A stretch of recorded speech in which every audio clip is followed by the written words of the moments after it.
আগামী মার্চে টিসিএস এ ছাঁটাই হতে চলেছে 12,000 কর্মী।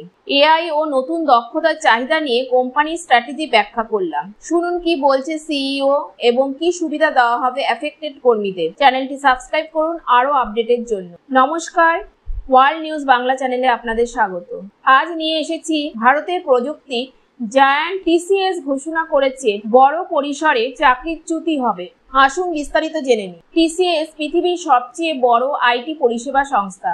ঘোষণা করেছে আগামী আর্থিক বছরে সারা বিশ্বে 2% কর্মী ছাঁটাই করবে তারা, যা প্রায় 12,000 কর্মীকে প্রভাবিত করবে।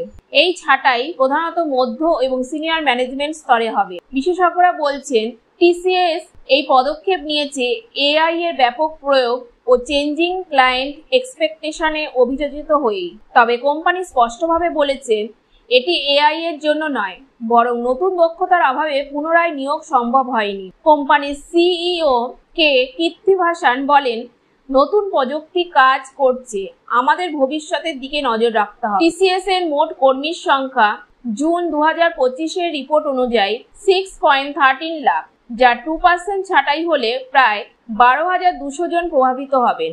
এই সিদ্ধান্তের পিছনে রয়েছে কৌশলগত পুনর্গঠন, কর্মী দক্ষতা মিসম্যাচ এবং এআই চালিত প্রযুক্তির বাস্তবায়ন। টিসিএস জানান যে এফেক্টেড কর্মীদের জন্য দেওয়া হবে notice period, salary, severance package, extended insurance এবং career counselling, outplacement support. Company জানিয়েছে এটা কম্পেনশনাল এক্সিট পরিকল্পনা।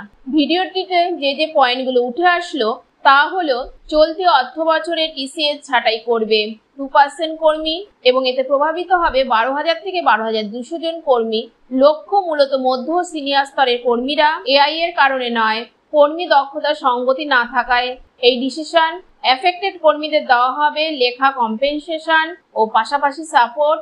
এই বিশাল ছাঁটাই কোম্পানির ভবিষ্যৎ পরিকল্পনার অংশ বলা হয়েছে। আইটি সেক্টরে নতুন দক্ষতার গুরুত্ব এবং এআই এর প্রভাব আরো বেশি বেড়েই চলেছে। আপনাদের মন্তব্য জানাতে ভুলবেন না। টিসিএস এর সিদ্ধান্ত কতটা বাস্তবসম্মত?